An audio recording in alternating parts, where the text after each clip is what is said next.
শয়তান বলেছিল যে আল্লাহ আমি তোমার সমস্ত বান্দাগুলি দিয়া জাহান্নাম ভরে দেব।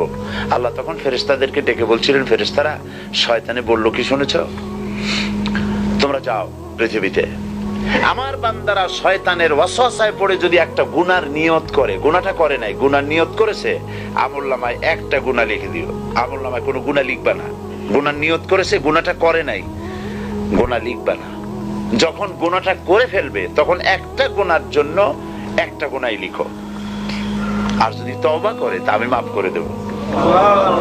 আর যদি আমার বান্দা একটা নেকের নিয়ত করে, একটা নেক কাজের নিয়ত যদি করে, তাহলে কাজটা করে নাই, নেক কাজের নিয়ত করেছে, হজে যাবে নিয়ত করেছে, যায় নাই, যেতে পারে নাই, এখনো দান করবে এখনো করে নাই, নিয়ত করেছে, আমলনামায় একটা নেকি লিখে দিবা।